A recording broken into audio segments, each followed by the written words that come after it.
That's no problem.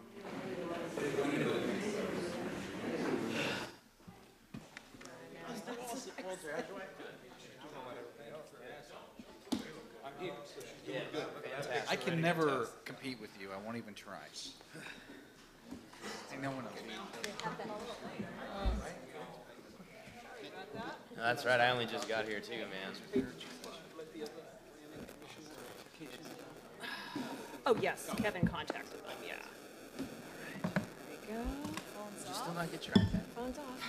I didn't. Just for this one, I want that. Yeah, I got you. Anyway, the last one is right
To order.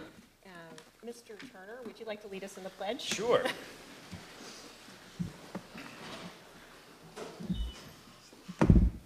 I pledge allegiance to the flag of the United States of America and to the republic for which it stands, one nation, under God, indivisible, with liberty and justice for all.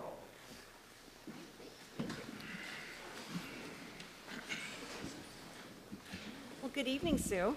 Good evening. I'll try not to call you Linda. May we have the roll call? Councilmember Cruz, Present. Councilmember Brigham, Here. Councilmember Turner, Here? Vice Mayor Walter, Here. Mayor Begbie. Present. Okay. And looking at conflict of interest declaration, does anyone have a conflict that they need to declare at this time? I will have to recuse myself from item number 12. Great. Because I have a dispensary permit in limbo. Thank you. Anyone else? Okay. Seeing none. Agenda review. Any changes or deletions? Mayor, staff does not have any changes or deletions to the agenda tonight. Great, thank you. All right, we'll move on to public comments. Any person wishing to speak to the City Council on any item not listed on the agenda may do so at this time. Members of the public have the right to speak on any items on the council agenda during that item. Pursuant to the Brown Act, the City Council is not allowed to consider issues or take action on any item not listed on the agenda. Each person wishing to speak must go to the podium when advised by the mayor and speak directly into the microphone. Each speaker will be limited to 3 minutes unless additional time is authorized by the mayor. Would anyone like to come forward and speak on an item that is not on this evening's agenda? Please come forward. And please state your name and city of residence for the record. And you'll be asked by the clerk to write down your name so we make sure to get it correct for the minutes. All right. Oop, let the pen work. My name is Chase Craig. I live at 27655 River Road. And I represent 5 people that were inundated by 5 feet of water that came through the levee in 2 breaks, apparently opposite the airport breaks. I didn't know there was a break at the airport, but I have now found out. I came into the office, asked if I could suggest an agenda item because we need to repair the levees, and I was told to contact the city manager. Is he here? That's David Kelly. I wrote an email to you quite directly and called 3 times. I have gotten no response. You people should know that. He did not respond to me in 2 weeks. So I'm here. My questions are very simple. The 5 of us had moderate to severe damage. One guy was inundated 5 feet, went through the lower half of his house. We had about a foot go through ours. And it varies from that along the driveway. We are immediately south of where the 2 breaks occurred in the levee. So I'm here to find out what are we going to do about fixing the levee. And I have talked with Gore's office, and he said that there was a meeting that this gentleman didn't do nothing about, but apparently a meeting did take place because the Municipal Water District has contacted me and went out and took pictures of the stuff and so forth. My understanding is Cloverdale and the Water District are jointly responsible for maintaining this thing. I'm glad to see that you have something in your budget to fix the airport break. That's terrific. You know, I'm here to suggest that maybe I should ask first, does the city pay for the summer bridge that goes in across the river down below, or is that a county thing? Mr. Kelly, should we have the city engineer answer that, or would you like to answer I'm that? happy to address that. Certainly. Sure. The summer bridge is in the unincorporated area of Sonoma Yes. County and is not associated with the city in any way. So you And don't fund it at all? I was told $60,000 a year is allotted for that, but it's not from you guys. It is not from us. Okay, well, that answers that question. So it's silly for me to ask for an agenda item to deal with the money on the bridge if you don't deal with that, so I will continue on that. I guess the real question I have is anything being done on the behalf of the people that live in Cloverdale that were damaged by this thing to help repair the bridge? Gore's office is working on it. The water agency, should I just go to those people and not bother you about it at all? Is that the proper way to do it? I'm just here for guidance. That's really all. I'd hoped to get it from the city guy, manager guy, and I wouldn't have even bothered you here today, but I didn't. Well, Mayor, let me first respond to Mr. Craig's comment.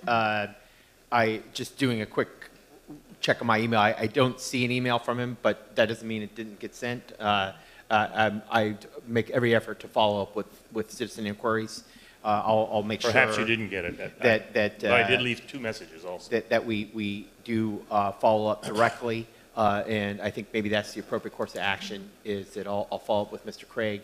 If it is a city matter in terms of the airport, it can be agendized either on the airport subcommittee agenda or I would say possibly the Public Works subcommittee agenda, depending on the nature of the discussion topic. It sounds like, I mean, we're going to have the levee breach topic at the next airport subcommittee meeting, so I would think that it would be the most appropriate place to If you bring could that just up. notify me if you need me or want me there, or I'd like to be interested, if we're going to work on the levee, I'd like to know Yeah. what's going on. Actually- Is there a way you can contact me? Can I just give you right now on the record my telephone number and my email. Mr. Kelly, why don't you just go ahead and give Mr. Craig your business card? Yeah. And it'll be, and if you write that, write it down in the record, we'll have it on record, but be sure to get Mr. Kelly's card as you're, wrapping up, so.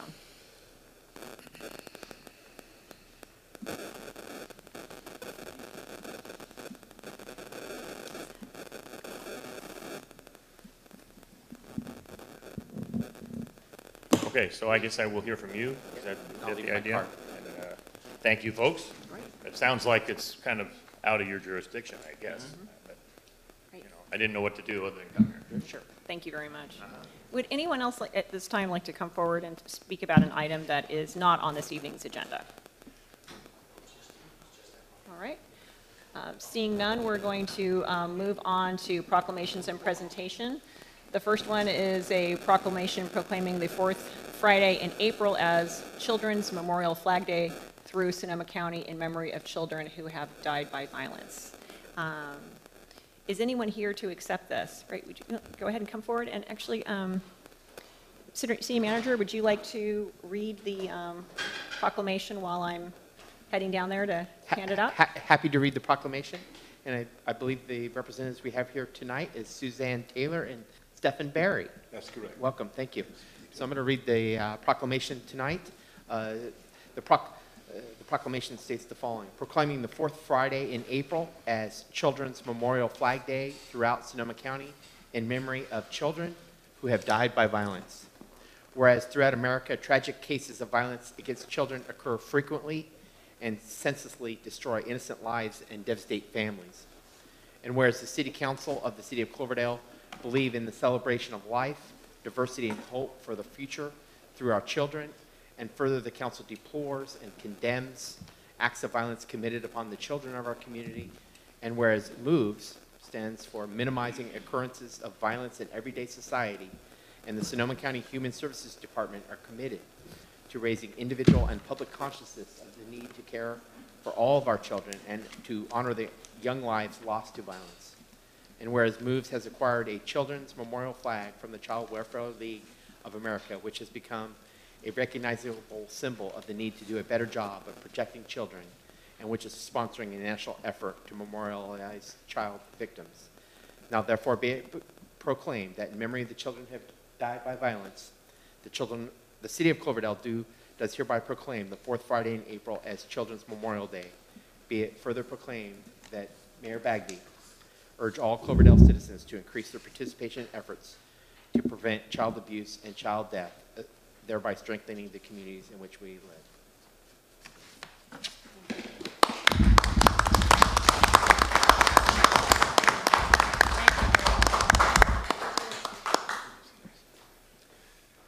Okay, my name is Steve Berry, and we're here with Suzanne Taylor.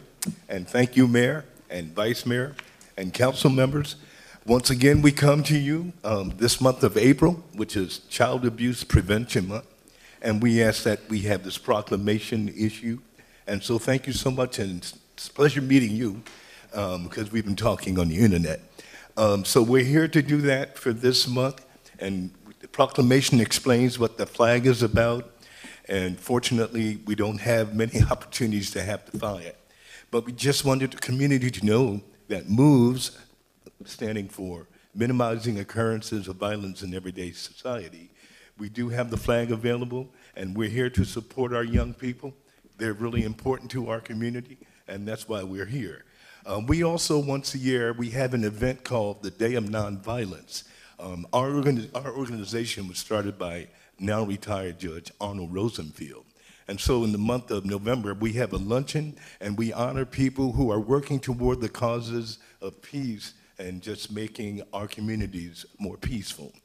And so by issuing this proclamation today, you're going to further inspire us so we can carry on. We're hoping that one day will become, every day will be a day of nonviolence. Ms. Taylor would like to say a few words right now. Thank you. Hi, I'd like to thank you also for having us. For many years, the biggest activity that we had was the Day of Nonviolence, and we've been talking about what else we could do, and we've come up with an idea of making a sticker that people can put anywhere, wherever they'd like. So we're going to leave one for each of you. And if any of you would like to get some more, if anybody knows of a place where they could be distributed, just let us know. That would be through Greg's office. I don't know if you have that information, but anyway, we'll leave one of each of these for you. And just want to thank you once again for supporting making the community more aware of this problem, and hopefully encouraging people to get involved and report and prevent violence. Thank you. Thank you very much. Thank you.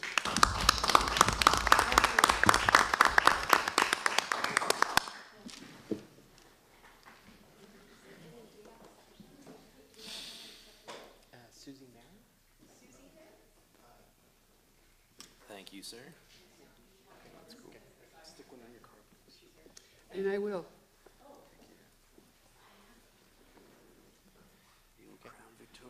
So the next item on the council agenda tonight is a city council proclamation recognizing April 8th through 12th, 2019 as the Week of the Young Child in Cloverdale.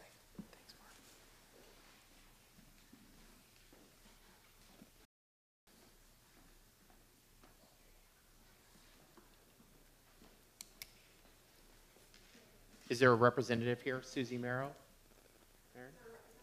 No? Okay. City Council proclamation recognizing April 8th through 12th, 2019 as the Week of the Young Child in Cloverdale. Whereas the Child Care Planning Council of Sonoma County and other local organizations in conjunction with the National Association for the Education of Young Children are celebrating the Week of the Young Child, April 8th through 12th, 2019. And whereas these organizations are working to improve early learning opportunities, including early literacy programs that can provide a foundation of learning for children in California, and whereas teachers, child care providers, and others who make a difference in the lives of young children in Cloverdale, California deserves thanks and recognition. And whereas public policies that support early learning for all young children are crucial to young children's futures. Now therefore be it proclaimed that Mayor Begbie, in recognition and support of the people, programs, and policies that are committed to high-quality early childhood education, do hereby proclaim April 8th through 12th, 2019 as the Week of the Young Child in Cloverdale, California, and encourage all citizens to work to make a good investment in early childhood in Cloverdale, California. Thank you. It doesn't look like there's anyone from the organization to accept it, so we'll go ahead and make sure that. Are you Suzy, by chance? No? No. Okay, not you, the woman behind you. Sorry, I know. Okay, well, we'll make sure that the organization gets the proclamation. Okay, great. Thank you, Mr. Kelly. All right. A little comic relief there. There you go. So we're going to move on to the consent calendar. All items under the consent calendar will be considered together by one action of the council unless any council member or member of the public requests that an item be removed and considered separately. Madam Mayor, I'd like to pull item number 10, the item that pertains to our new planning commissioner, and I thought we could all meet him up here at the podium. Great, thank you. Would anyone else like to pull any of the other items or any comments? Okay. Is there a motion to approve the consent calendar? Madam Mayor, I'll make a motion to approve the consent calendar, save item number 10, which will be discussed separately. And is there a second? A second. Councilmember Cruz? Aye. Councilmember Brigham? Aye. Councilmember Turner? Here, or yes, wow. Vice Mayor Walter? Yes. Mayor Begbie? Aye. And you're back in the room. And we'll move back to item 10, motion order to approve the mayor's appointment of William Agee as a regular member of the Planning Commission. And, so, Bill, would you like to come forward at this time? Just say a few words. I just want to take a moment to congratulate Mr. Agee as the newest member of the Planning Commission, and just wanted to give him an opportunity to come and tell the other council members a little bit about himself. So. Thank you. I think, right? Let's see. I moved to Cloverdale in 2013. can't think of a more pleasant place to live, and would like to think that I could serve on the Planning Commission to keep it that way and maybe make it even a better place to live. I don't know. Do you want me to? Yeah, a little bit about your background, so Okay. that, so they in the audience can get to know you a little bit. Okay. Let's see, I was born, kind of went through high school in Santa Rosa, the JC. I went to UC Berkeley, graduated in '69 with a bachelor's in architecture, although by the time I was done with it, I didn't want to do it anymore. It was in the days when everything was done with pen and pencil on paper, and it was maybe 10% creativity, and the rest of the time was making presentations. So I worked for the university for a while in the Earthquake Engineering Research Center as an editor of an information it was in their information service. It's a civil engineering group it's not on the Berkeley campus, but it's associated with the Berkeley campus. And then went back to school, got a master's in business, and went to work for a granite construction company down in Watsonville, and I worked for them for 30 years. And I kind of had my main job was the equipment manager for the company, but I also, because of the background I had in architecture, I was put in charge of various building and renovation projects that the company undertook during the time I worked for them. So I have a little bit of familiarity with construction, office construction, that kind of stuff. It's a little bit of industrial in that we renovated a couple of equipment yards during the course of my tenure there. And I retired in 2008, 2009, and came up here. Great. So. Does the council have any questions? Or? Yeah. Thank you, Madam Mayor. Just a couple of words. Bill, first of all, thank you for volunteering your time. You know, the Planning Commissioner in the city of Cloverdale has a lot of responsibility.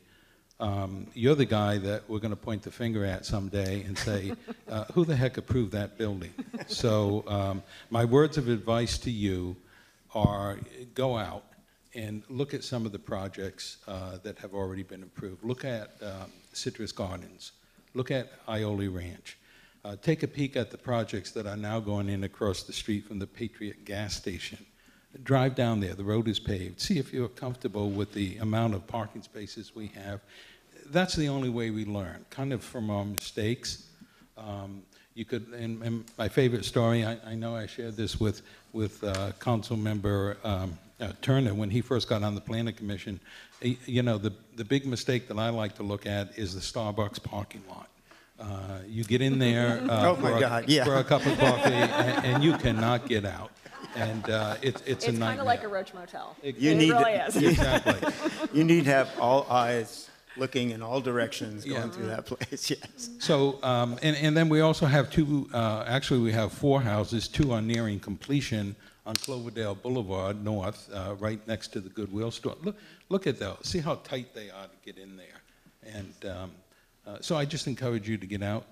The planning commissioners in Cloverdale, I think, are the only planning commissioners in Sonoma County that have land use authority. Am I right with that, Eric? Yeah. And that in itself is a big responsibility, big decisions to make. So get out in your car, drive. Staff is great. You'll get your packet a few days before the meeting. But I always recommend don't save your questions for the dais when you're sitting up here. Give them a call ahead of time so they can prep for it properly. Okay. And best of luck to you. I'm always available if you want to have a cup of coffee. Just call me. All right. Thank you very much. Did you have anything? Yeah. Yes. Once again, thank you for your service. It's going to be very busy, and we will be asking a lot of questions, and I also look forward to meeting with you one-on-one. I do have a lot of vision for Cloverdale, and I would like to discuss that with you and just exchange some ideas. We really would like to stay green as much as possible, and we would also like to stay dark at night. Yes, if I may. So I too would like to welcome you. I spent almost 3 years on the Planning Commission before running for City Council. It is a wonderful group of people. I absolutely agree with Gus to give the city staff a heads up when you can, but what I also want to say with that in mind is you cannot ask too many questions. You can't not ask too many questions. Thank you. Yeah, you can't not ask too many questions. You really want to get to the bottom of it, so to speak, and just take in all the detail and make the best decision that you can with all of that information. And it can be intimidating your first couple of times on the dais, but you have a key role in setting the foundation for what the next steps will be with every project that you touch. Thank you. Just welcome aboard. Thank you. Yeah, thank you for your service. I look forward to seeing how you're going to apply your professional background. I think that we're very lucky to have you. As a Planning Commission alum, I did 7 years of service, basically on a dare from Gus. So on the Planning Commission, you cannot go wrong. You learn a lot, and it's a pretty fun group. And it's, you know, if you're geeky, and I think you're geeky in the same way that like you and Jason and I are, you're going to enjoy it. It's not for everybody, but you know, hopefully you'll pick up the ball and take off with it. So thanks again for your service. And so I believe we need a motion and a vote. So would anyone like to make a motion to approve item 10? Madam Mayor, I'd like to move forward and make a recommendation of approval for a permanent seat on the Planning Commission. Well, actually, I did miss a step. I'm going to ask, would anyone from the public like to come forward and say any words? There we go. All right, seeing none, we have a motion to approve. I second. And a second. May we have a vote, Sue? Councilmember Cruz? Aye. Councilmember Brigham? Aye. Councilmember Turner? Aye. Vice Mayor Walter? Aye. And Mayor Begbie? Aye. Thanks again and good luck. Thank you. Thank you.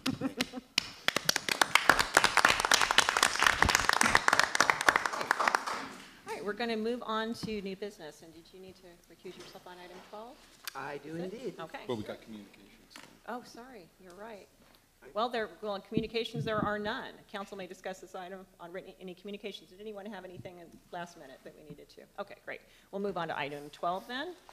And this is to discuss Cloverdale's commercial cannabis dispensary permit issuance process and consider options for the issuances of a second cannabis dispensary permit.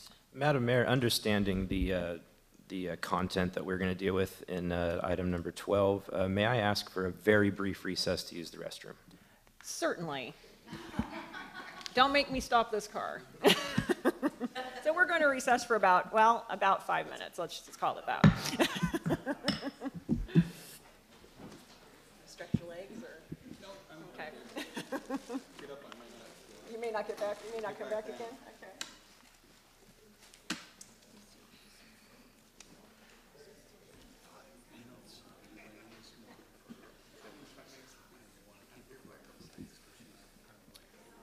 That's not half a bad idea.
Sean. All right, sir. Good to see you. You too. It's going to get exciting, yeah. Take your bathroom break now. That's right.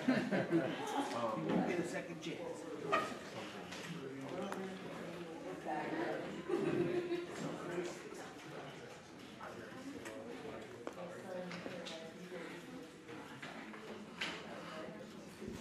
Thank you all. I appreciate that.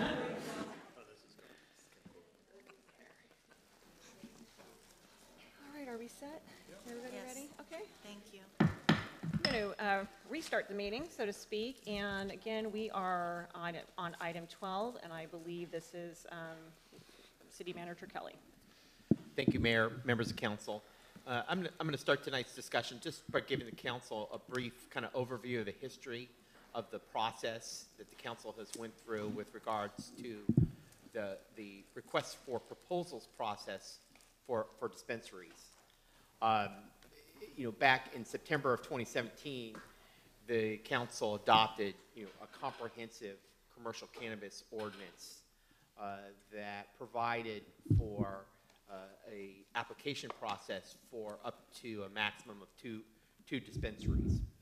And subsequent to adoption of the ordinance, the council pretty quickly brought forward a request for proposals for the council's consideration. And the council on November 14th authorized staff to release that RFP to interested parties to respond to the opportunity to provide a retail cannabis dispensary within the city. The proposers were provided a time frame to respond to the RFP, which included fairly comprehensive requirements. Subsequent to receipt of proposals, staff undertook a very thorough review process as well as a ranking process of the proposals that were received. There were extensive interviews conducted of the three proposers, and those were ultimately brought back and presented to the council by way of a public hearing. What staff has included in your packet for context and history are copies of the agenda reports for the public hearing in which the council considered those proposals. So that's part of the record tonight, and it could reflect upon the options that I'll discuss here subsequently. On March 13th, staff scheduled a public hearing with the City Council to consider the three applications. Those applicants, in turn, provided a presentation to the council and gave an overview of their specific proposals and answered a number of important questions about their interest in operating a cannabis dispensary. On March 27th, the city staff brought back for the council a consideration of a resolution issuing a maximum of 2 retail cannabis dispensary permits. After some discussion, there was a motion made to award a cannabis dispensary permit to Red Door Remedies, and I'm happy to report tonight that they're on the cusp of opening. I know they've been working very diligently and making considerable progress since that time frame to get that dispensary open, and we've been notified that the planned opening date is April 15th, so we're excited to report that that's an important outcome from the council's discussion on March 27th, 2018, or about just a little over a year ago. The other decision that was considered was to award a dispensary permit to one of the other 2 applicants, which were California Wellness and Quonset Botanicals. Unfortunately, the outcome of that was that the motion failed on 2-2, and therefore only 1 dispensary permit was ultimately issued. After further discussion, city staff did bring back on April 24th of 2018 a request to formally close the RFP process related to commercial cannabis dispensary permits. And basically the reason for that decision was to and it was based on direction from council to really undertake a comprehensive review of the ordinance to determine whether amendments were necessary, including whether to consider whether the existing language regarding the number of permitted dispensaries was, should be modified.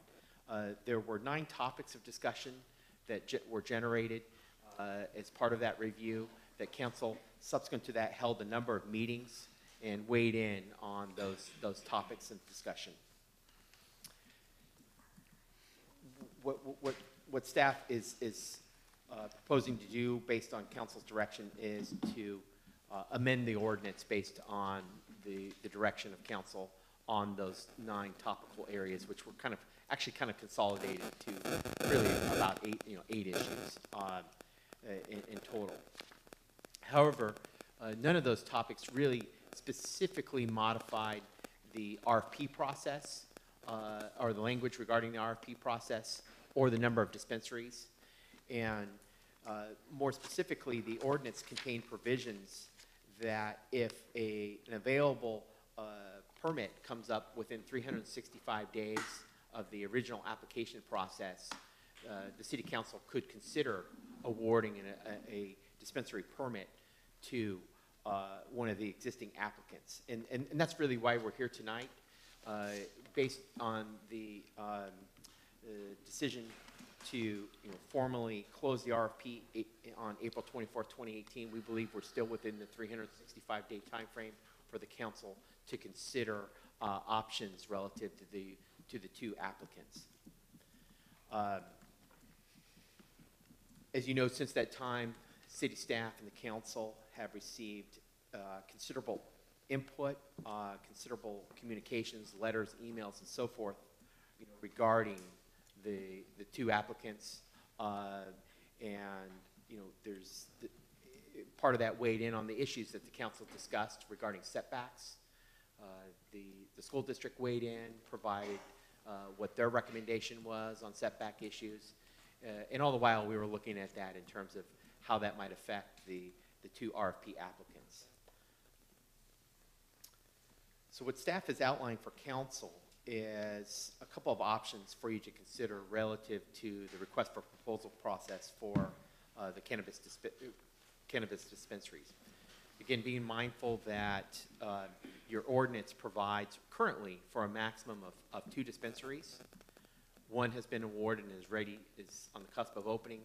So there's an opportunity to award an additional cannabis dispensary permit.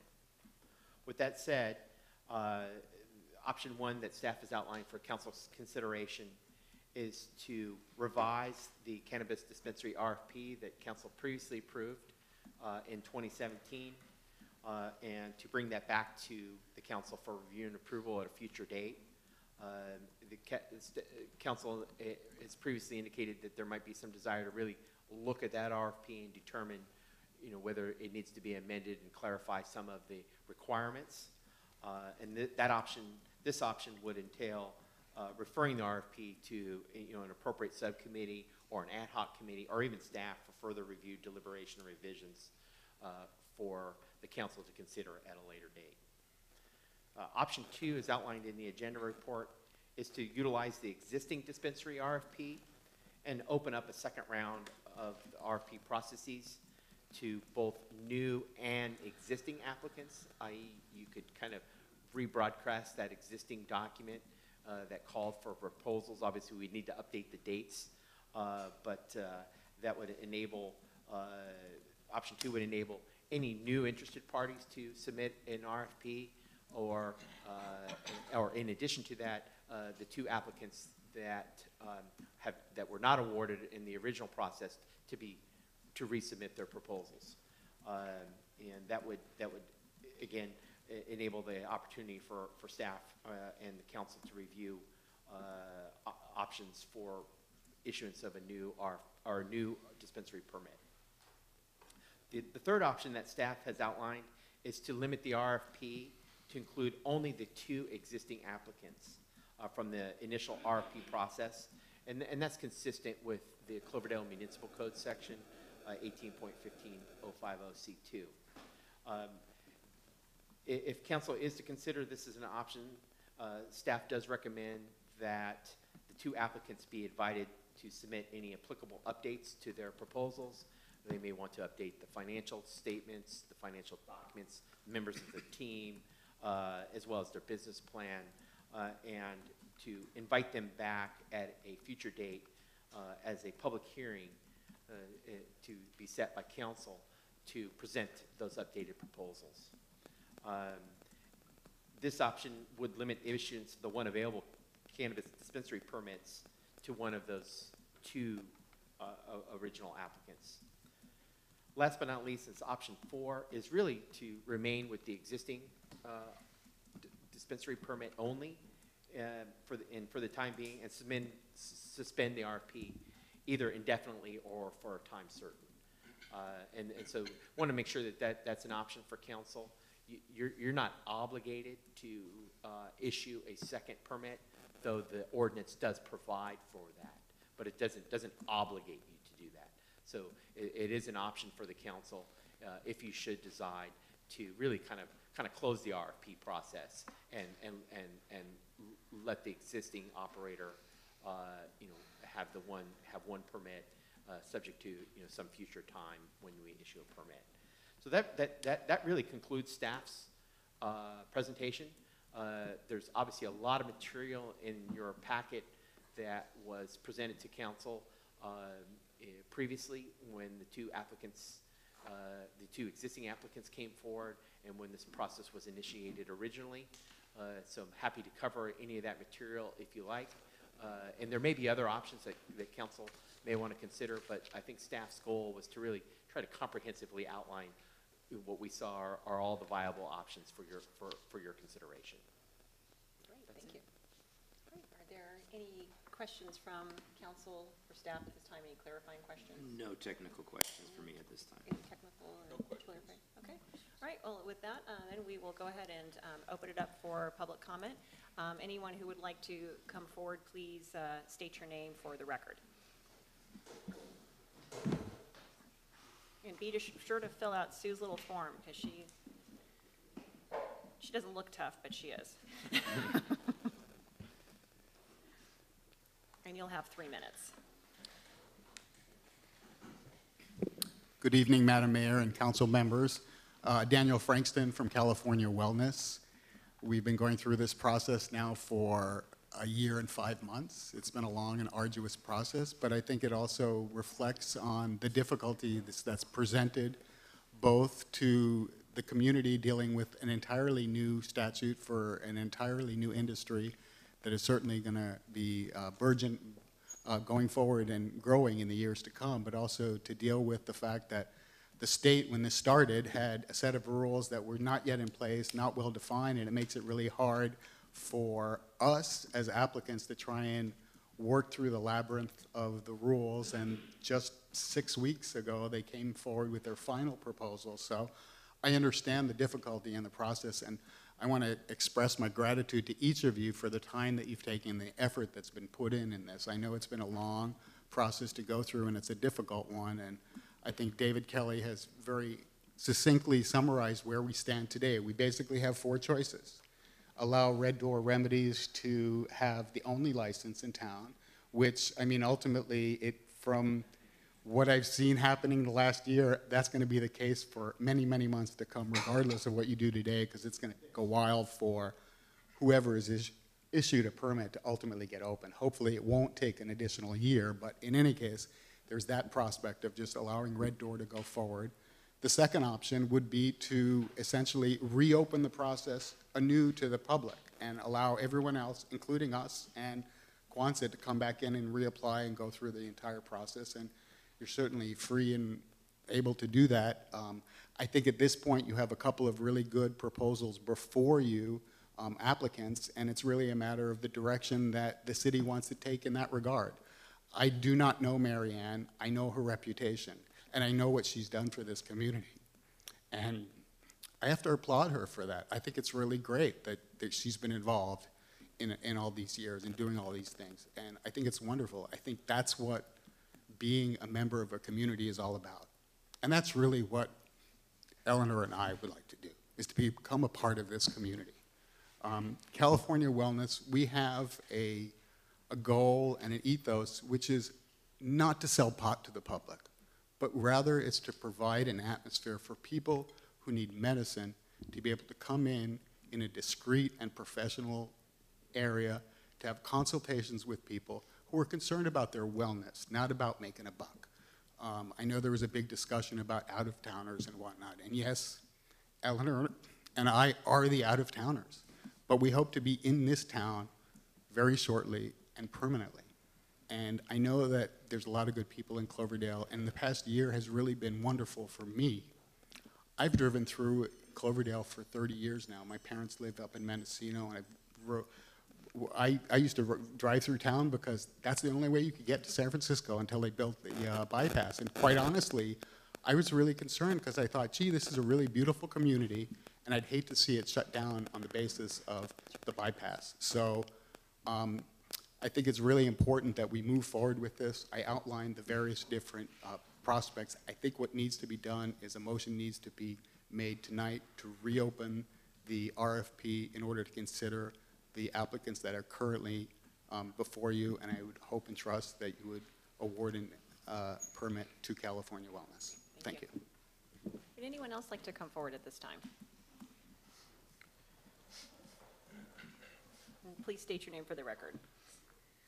Thank you, Madam Mayor and council members. My name is Eleanor Gomez, and I am a team member of California Wellness. If we are permitted to operate a medical cannabis dispensary in Cloverdale, I will be the general manager. Daniel, my long-term partner, and I will move to Cloverdale. We will pick up roots and bring our life here. In addition to overseeing the operations of the dispensary, my other primary role will be to develop and implement the wellness programs we want to share with the residents of Cloverdale. I have been a fitness professional my whole life, and as you can see by my hair, that is quite a long time. I am a trained Pilates instructor, a trained Feldenkrais practitioner, an active isolated stretching coach, a group exercise instructor, and lastly, a practicing massage therapist. I have lived two places in my life. I spent the first 25 years in Southern California, where I was born and raised. I've spent the second half of my life in San Francisco, honing my skills, practicing my craft, and growing my business. I have been self-employed now for the last 20 years as a massage therapist in San Francisco. I'm here today to tell you that Daniel and I are really excited about the possibility of living here in Cloverdale. His parents, as he mentioned, live on the coast, and we've been passing through your town and watching it reinvent itself for the last 27 years. I have to say, it's very impressive, motivating, and inspiring to watch the young people of Cloverdale open up shops and remake this town in their own image. I truly would love to live in a town that has a fabric shop that sells notions. Most people don't even know what a notion is anymore, yet you have a shop here called Bolt, and they sell notions. I would love to live and work in a community where the civic leaders care so much about its residents. It has provided them with this amazing performing arts space. And lastly, I would love to partner with the health, wellness, and fitness professionals of Cloverdale. I trust that together we can pull our resources, our skills, our talents, and our expertise to create something unique, accessible, and functional for every resident of Cloverdale. Thank you very much for your time and for considering Cal Wellness as that second application. Thank you. Would anyone else from the public like to come forward and make a comment? And just to remind you, you'll have 3 minutes.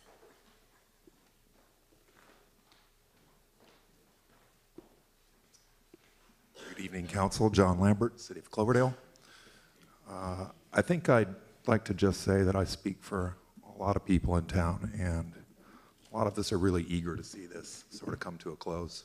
I think that we have a lot of information that we've gotten in the last year on the dispensary stuff. And I think that we're all just really eager to not have so many choices. I know there's 4 before us tonight, and I didn't expect to hear 4 choices tonight. I sort of came here thinking we were going to make a decision. So I'd really like to see a decision, and let's move forward on this. I'd like to give my support behind Maryanne and Sean Beauvais and their family. I've gotten to know Sean and Maryanne very well in the last year, running for city council, and I think they're good people. I think they deserve a chance to have another business in town. I think it's important to have some competition in town. I think it's important for there to be other choices for people, because not everybody's going to want to go to one place. So I'd like to say that, but I'd also like, more importantly, to say that we lost a valuable member of our community last week, a great person that can't be here tonight that was also very instrumental in seeing us get to this point, and that was Brian Elliott. And he was a great guy, a great musician, great fire chief, and it made me really sad when I woke up and saw him not here anymore. So moment of silence or something to Brian, and let's make a decision tonight and move forward. Thank you. Oh, thanks, Mr. Lambert. And I'll just say that at our last council meeting, we had just gotten the news about Brian, and we all stood and had a moment of silence to acknowledge his loss. So thank you so much for, yeah, he's a huge loss to our community, and not just on cannabis, but on planning and safety in general. He really devoted his life to keeping residents safe, and Cloverdale owes him a great debt. So thank you. Really appreciate your comment. And so please state your name for the record. Of course. Good evening, Madam Mayor. Sean Beauvais, Cloverdale. And thank you, council, city staff. Been a long road. I appreciate all the time and attention that we've put into this. Looking forward to moving forward. Thank you. Thank you. Great. Would anyone else like to come forward? Make a comment on this item? All right, well, seeing none, we'll go ahead and bring it back to the council, and we'll open it up. And I think I'll start to my right, trying to take turns. So let's see, any questions or comments, or it's time to deliberate. Well, Mr. Vice Mayor, if you'd like to go ahead and thank you, Madam Mayor. A year and a half ago, maybe it was a little longer, when we started down this road, I was an individual who felt that I really couldn't support any cannabis businesses in my town. I didn't vote for the proposition. Since then, though, I've become extremely educated, I think, on it. And when we first came out and said, let's only do 2 dispensaries, I thought, that's good, because I don't want to see one on every corner, and I don't want to see the town have a reputation as being the marijuana capital of Sonoma County. Well, I've had the example to see what Patrick King has done with his facility. I've had the opportunity to see what's happening up to the north with Aaron Gore, and I'm happy to say that I'm real proud of those businesses being in town. They're very professional, they look very professional, and I think they're very professionally operated. With that being said, I'd like to make the recommendation that instead of continuing to pit the community against one another, whether it be Quonset Botanico or California Wellness, let's see if we can't revise that and open it to 3 dispensaries, and take the 2 that have actually already submitted the RFP, open the door for them, and let them come in and do what they need to do to get opened. I would like to see, as part of that, an updated background check, just to make sure that nothing has changed. But let's just give it a shot with 3. They're either going to be able to step up to the plate and do what they have to do, or they're not. And if they can't, they're not going to open. If there's a hiccup in their background, they're not going to open.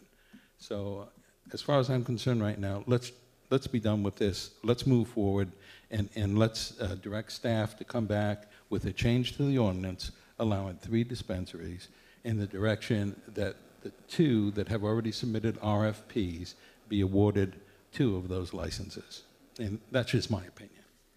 Okay, that brings us up to 5 options by my count. Is that what you have, Well- Mr. City Manager? Mayor, if I can weigh in on the comments by Vice Mayor Walter, my interpretation would be if council is interested in proceeding with that option, that you're really looking at option 3. Okay. And the reason I say that is what I think you would still want to do is to invite the 2 applicants back to do a presentation to council, and including having the applicants update their RFP. One thing I didn't note in my original presentation is that there, since the time when the council considered those original proposals, there has there has been some changes in the cannabis regulations that were adopted by the state. So there may be the need to just reflect updates to be consistent with the state cannabis regulations. And after doing so in a public hearing, providing direction to staff to,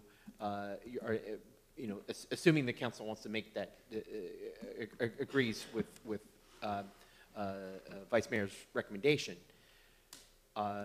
make a formal decision then to award those to award to 2 applicants, which would need, staff would need to, as part of that action, direct staff to revise the ordinance to allow for a maximum of 3 dispensaries, which would provide and be able to provide the opportunity for staff to implement this, council's direction to award to 3 dispensaries. So for in the interest of tabulation, why don't we call that option 3A and option 3B? Okay, because I'm keeping I'm going all in on baseball. I'm keeping a tab. Which one is A and which one is B? So A is, let's just say A is as is in the packet, and B is with your direction for 3. And then that way, when we're discussing it, with the other council members, we'll know where we stand. So, is that kind of complete your comments right now? Yeah, it does. Okay, great.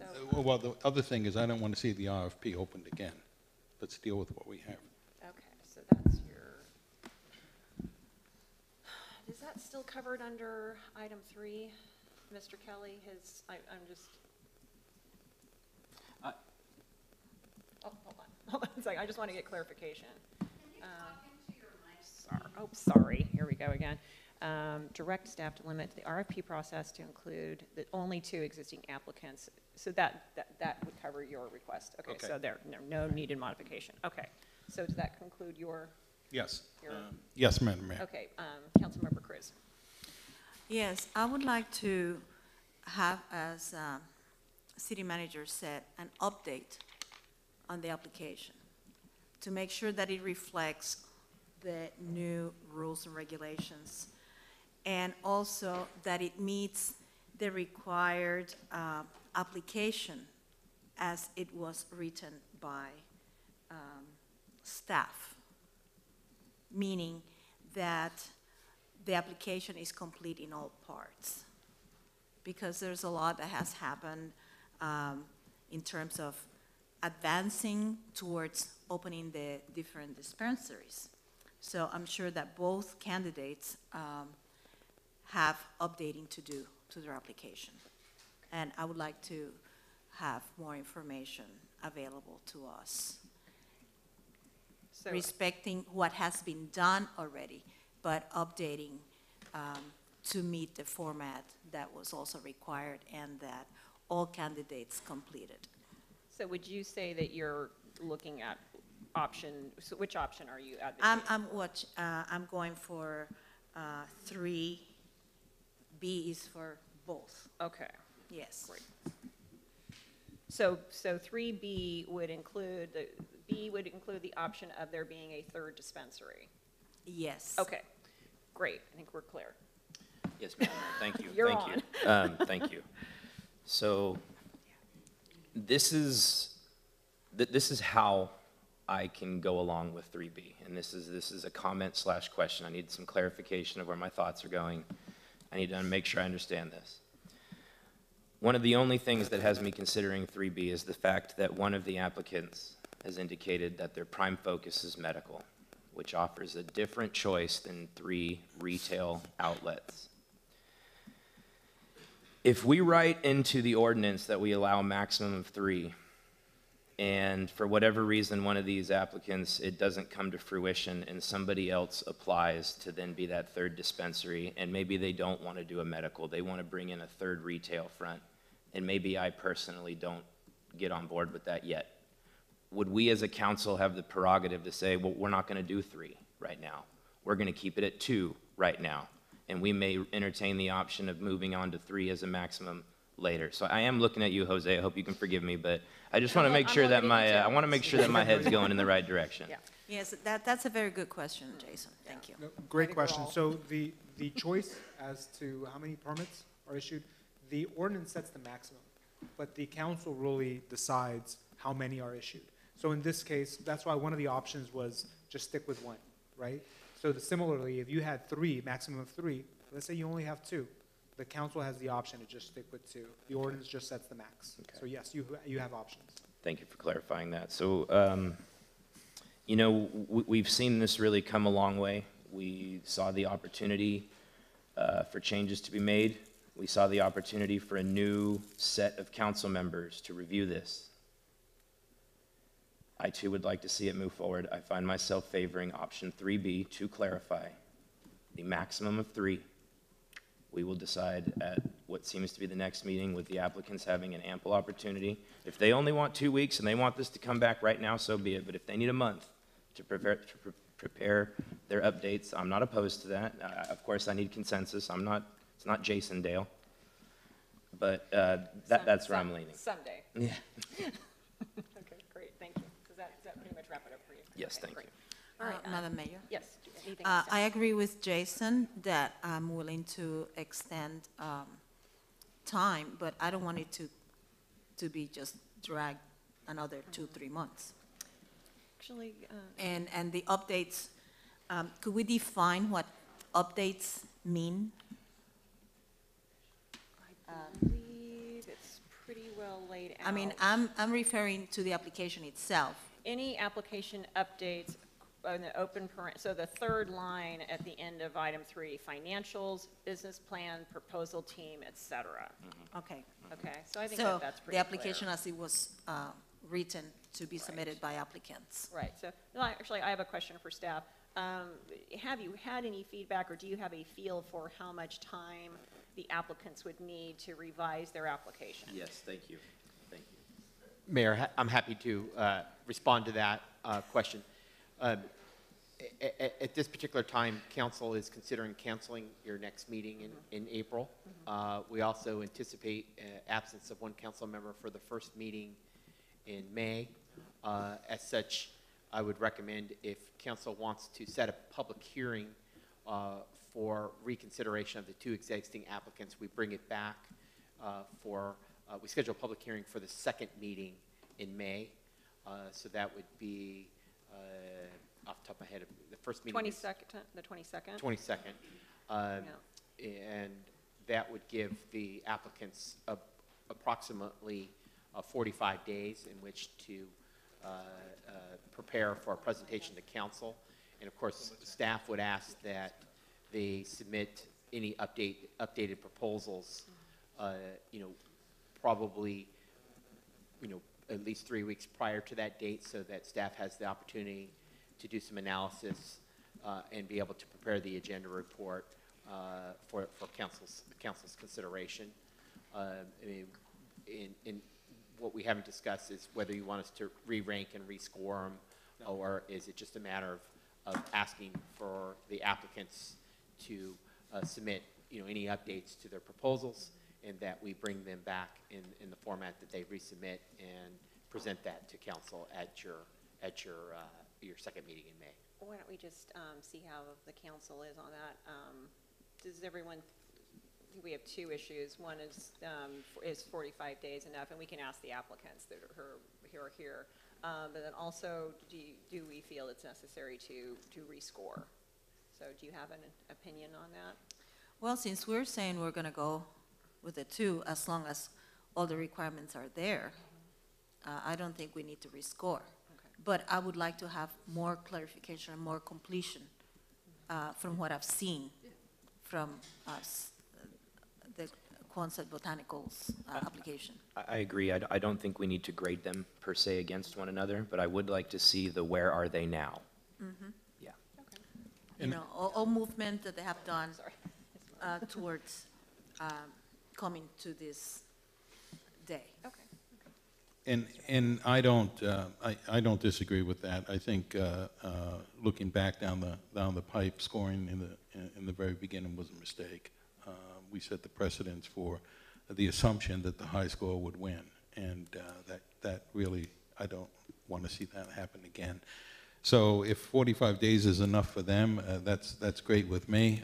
The quicker the better. Let's get this thing moving. And I don't want to see it rescored. I suggest strongly that each applicant make sure that they revise their applications to be extremely complete in making sure all the I's are dotted and the T's are crossed so that we can look at them fairly. Yes. Does that provide direction? That certainly does, and you may want to, just for input from the two applicants, I think their representatives are here tonight just to seek their feedback on a time frame. I had planned to do that, actually, yes, and Mr. Sanchez, yes. And before we get there, just logistically, I know that we could get something to the council right away, and the applicants, I'm sure, could update their applications. There is still the issue of the three, right, of creating the three of an ordinance amendment.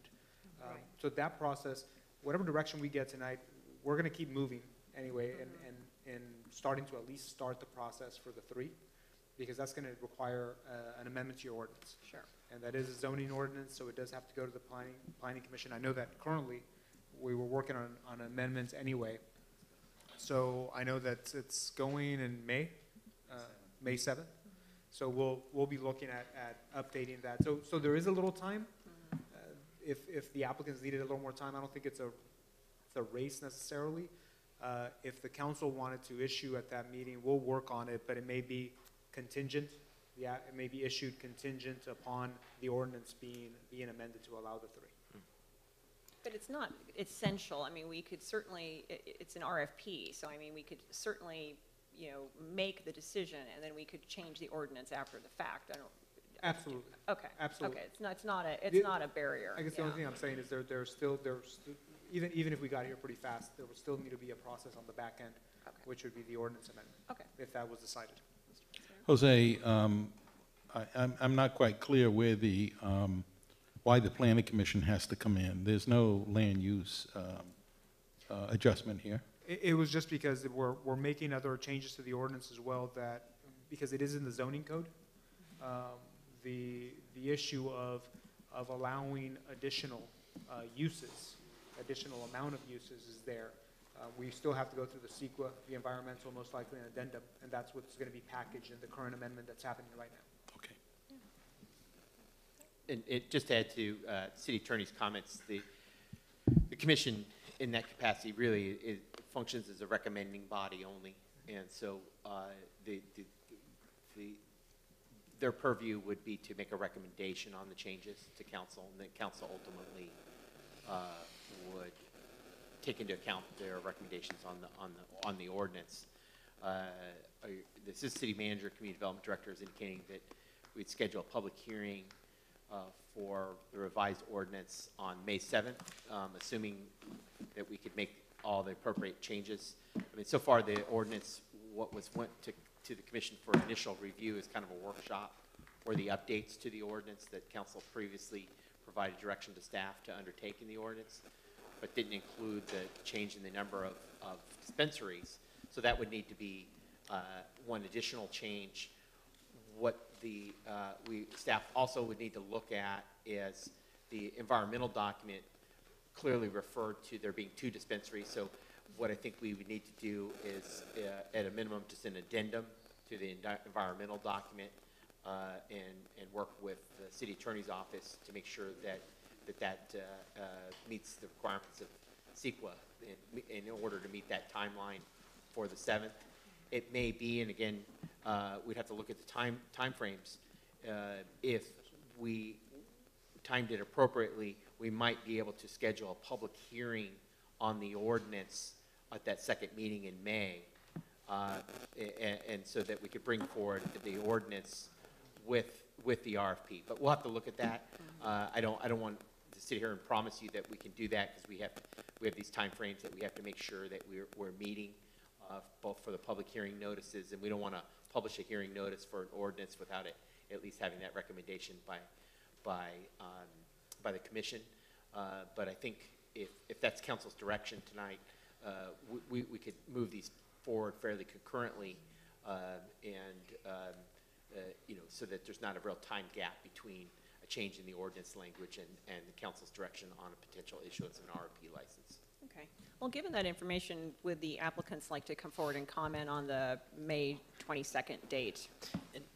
In this context, may I ask clarifying questions, if any come up, while they're having public comment to the applicant? Certainly. Okay. Yeah, I'll allow it.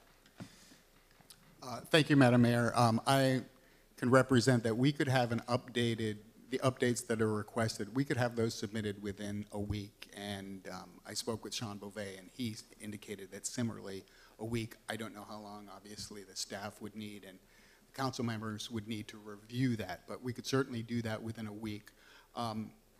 Taking off my Cal Wellness hat and putting on my lawyer hat, I believe today what needs to happen is a motion needs to be made to reopen the RFP process, because that would be within the year.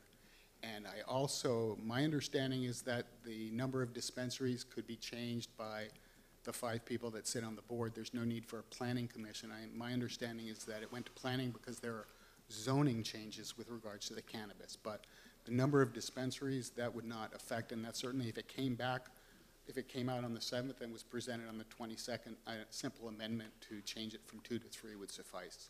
Thank you. Mr. Sanchez. And just to reply, we'll take a look at that. The issue is also the environmental that needs to be done, which will also be there. It may end up being the same time because of the environmental that needs to be done, because adding one, obviously it creates potential impacts that need to be analyzed. Hopefully not, but it is one additional use that wasn't contemplated in the original documents. Regarding as far as the motion today, I think with your options, by the council deciding to go ahead and have the 2 dispensaries you've chosen, that yes, you're using the 2 that have been within the year of when the process closed, so that'll capture that you're not losing the ability to do that.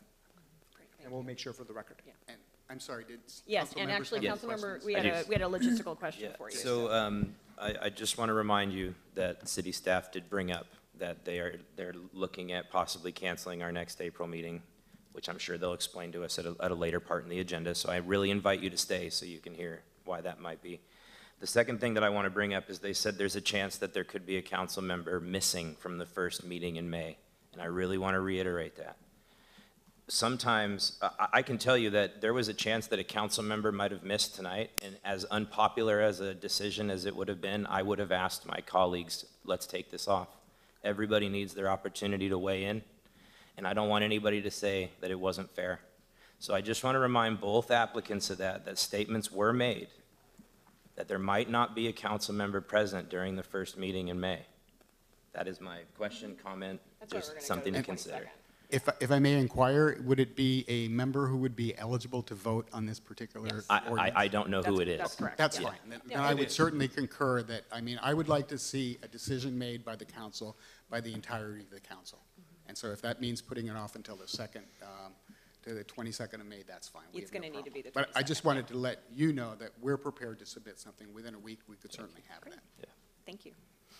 Thank you for allowing me that. No Appreciate it. problem. Would anyone else like to ask any follow-up questions regarding the schedule? Okay. All right, well, seeing none, I believe I still need, I'm sorry, can you come forward and, can you come forward and ask your question? Yeah, this is just a logistical question at this point, if you could limit it to that. Okay, so I hate to be the bad guy here, but I'm probably known as Mr. Setback to a lot of you.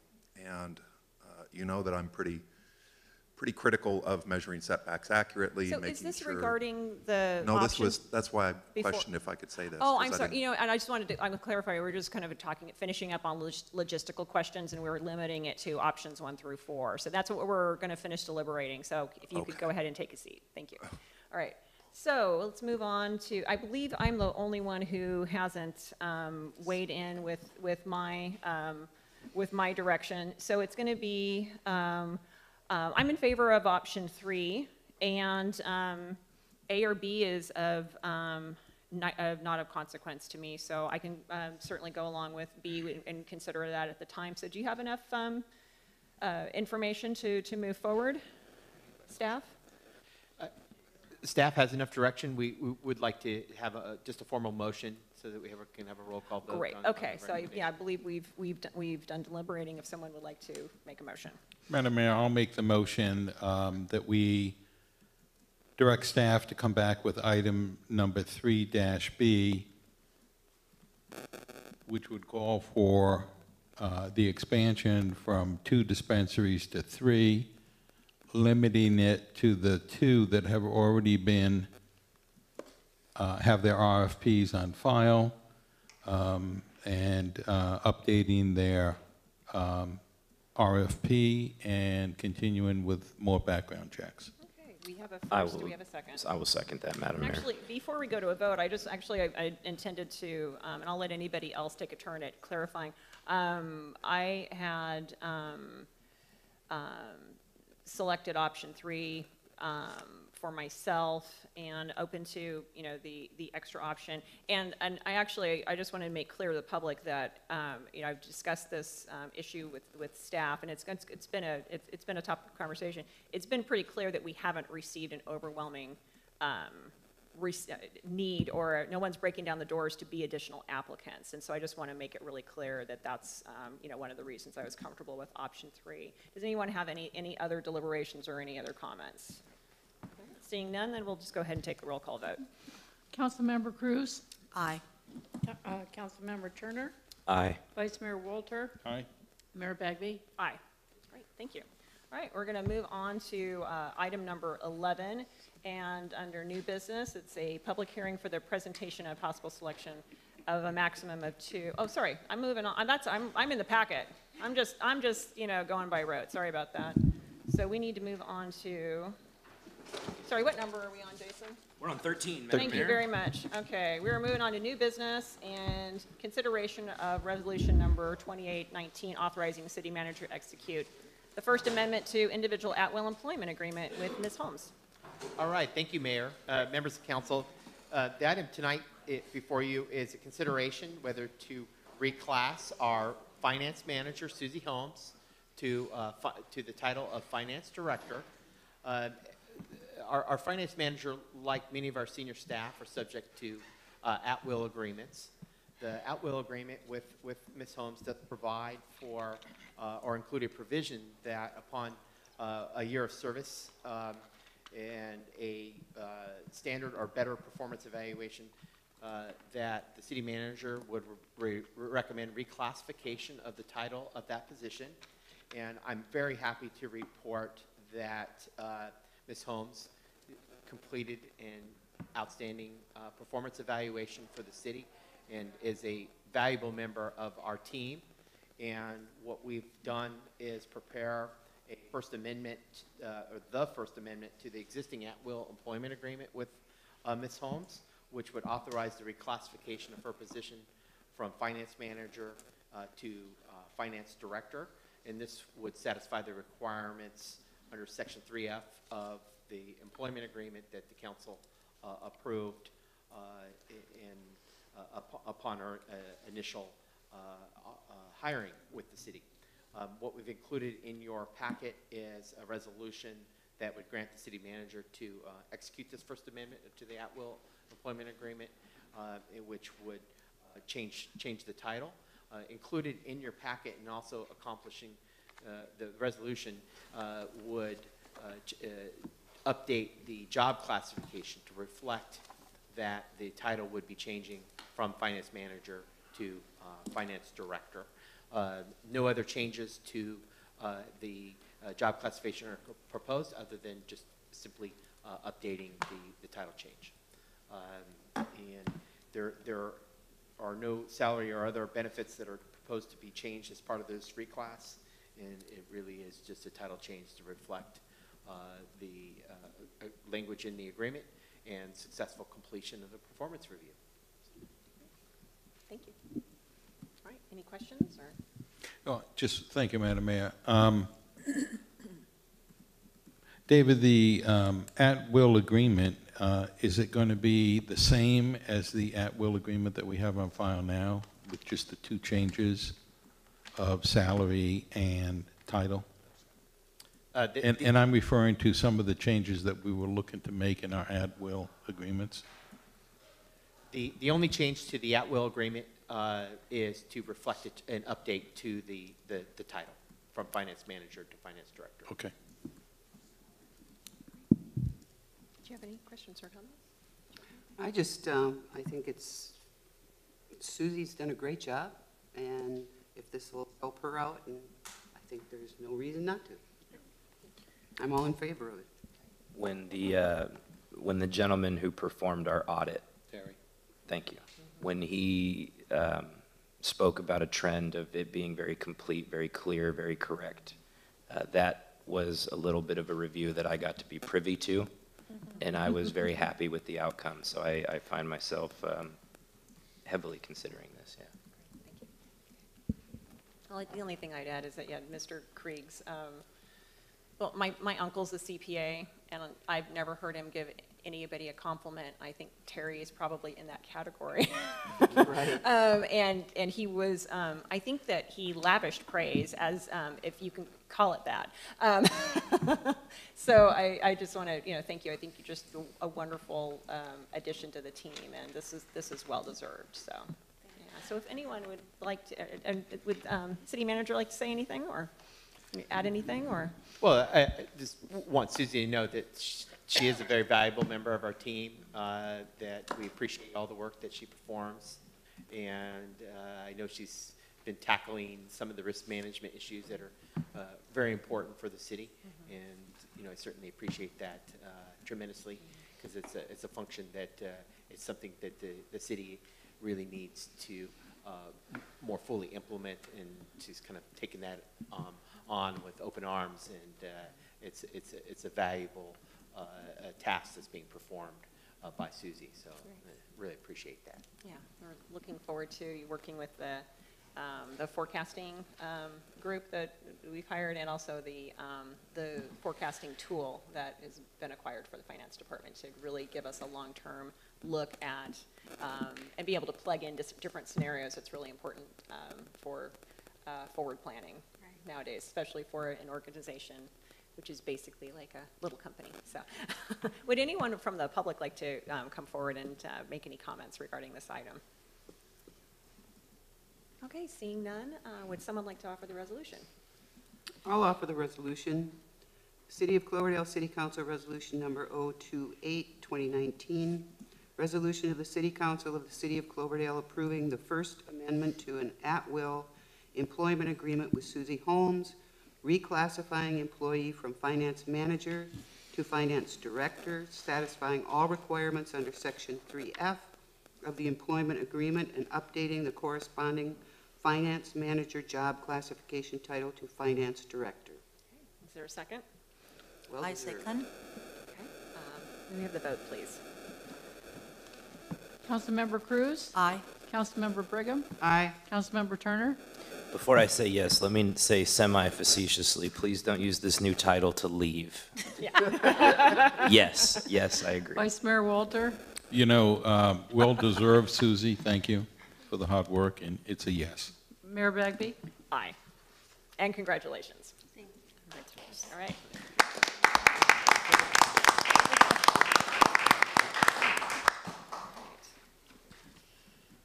finding my next item, and it looks like it is item number 14, to discuss and provide direction to Mayor Begbie, that's me, on appointment actions to the City Selection Committee. I believe that City Manager Kelly is going to demystify this for us. Okay. Thank you, Mayor, members of council. To start out, this has been a kind of fun and interesting year with the City Selection Committee. It's fairly unusual that we bring forward two sets of appointments like we've done this year. But just as an overview, the Sonoma County City Selection Committee is scheduled to meet on April 11th, which is going to be a meeting that's held as part of the Sonoma County Mayor and Council Members Association meeting this Thursday. The mayors of each Sonoma County city make appointments to specific county-wide boards and commissions that have open positions during the meeting. There are 4 appointments of the City Selection Committee, and there's 1 appointment of the overall Board of Directors. For the City Selection Committee appointments, there are 2 positions with the Airport Land Use Commission, or ALUC. There's 1 position with LAFCO. There's 1 position with MTC. In that case, there are two applicants for that one position. And I do want to note that that there's been considerable discussion on this particular appointment in that under the bylaws for the Mayor and Council Members Association, the City Selection Committee is recommended to submit 3 appointments for consideration to the Board of Supervisors, which ultimately make the appointment. But what you see here is a recommendation for for filling the 1 position. Last but not least is a kind of a new committee that is being formed through ABAG and MTC that's called the Housing Legislative Working Group. This is a group that will review kind of the housing measures within the CASA Compact that the council, has had a fair amount of discussion. Just today, we received an email from the clerk that serves the City Selection Committee that Ms. Julie Combs, who's one of the applicants, has decided to pull her name from consideration. Therefore, there are 2 applicants for those 2 positions. And then for the Board of Directors, for the ABAG appointment, there are 2 appointments for 1 position, and those are letters received from Julie Combs and Susan Adams. The request tonight is to provide direction to your mayor to make a recommendation on how she may vote for those appointments during the City Selection Committee that will be held this Thursday. One thing the council may want to consider is providing the mayor some opportunity to further deliberate on your appointments, and so you may want to, if you're so inclined, provide some nuances with your votes if you think that is appropriate, so the mayor can come to the meeting informed of really kind of the different perspectives that the council may have on these proposed appointments, because we think that there may be a considerable deliberation on the council members that submitted letters of interest for those positions. So, with that said, happy to entertain any questions that the council may have. The letters of interest are attached to and included as part of the packet. Madam Mayor, may I ask? I need clarification. Julie just pulled her name from the ABAG, not totally, or city selection and board of directors?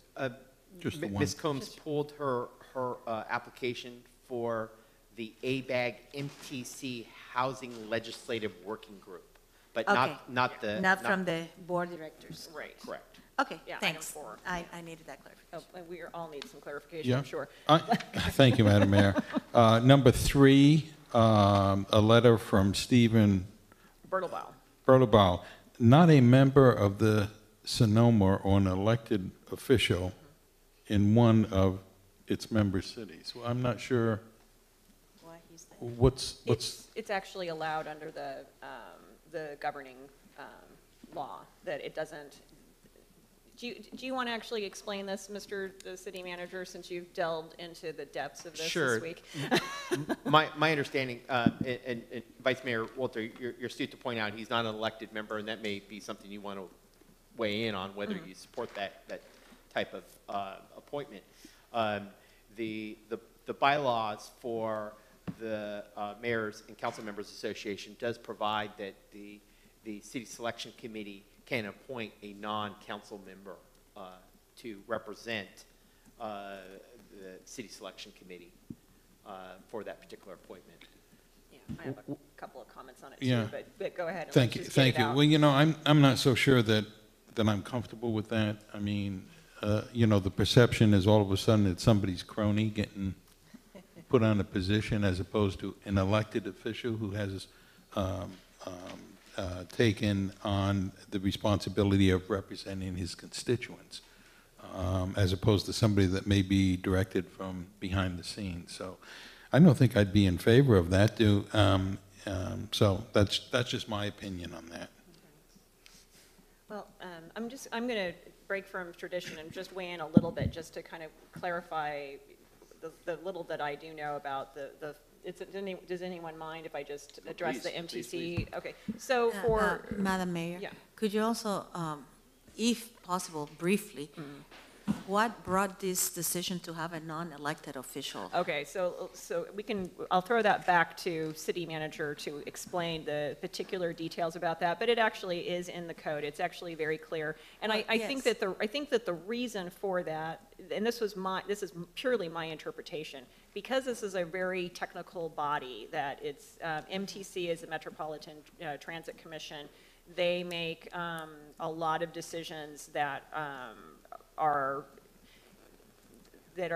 based on information that is almost, it's engineering in nature, and it has to do with, overpasses, freeways, bridges, and, large capacity, something that, we don't deal with a lot here in Cloverdale. And it seems to me that the motivation is that it can either be an elected official, or it can be somebody with a lot of technical expertise in building freeways, engineering, building bridges. It's somebody who really understands, transit. And sometimes that can be an elected official, but sometimes it might be a city engineer. It might be someone who lives in the jurisdiction who used to work in the industry. And so it actually is open, and it's unusual because it's traditionally been an elected, but it isn't required to be an elected. That's what I'm understanding. The other thing that has really come to light is that the mayors and council members is actually supposed to send 3 names to the supervisors, not one, as we have been doing for time immemorial, it seems. And so it's okay if at this point we don't. I would be absolutely interested in hearing your preferences or your recommendations or your reservations, but we don't we don't have to come up with one name to submit. The mayors and council members are supposed to submit 3 names to the board for consideration. So that's kind of, and so if that influences or changes your advice to me, let me know. Does that it probably makes things, it makes things worse. Yes. Okay. That's fine. I was afraid I was going to make things worse. I might have done that. So, any other comments or questions? Before, just kind of initially, and then I'm going to open it up. So. Okay. Yeah, just not on that particular topic, so I'll wait. Until Okay. Yeah. So at this time, I'm going to open it up for public comment. Would anyone like to come forward and jump into the mud puddle with us?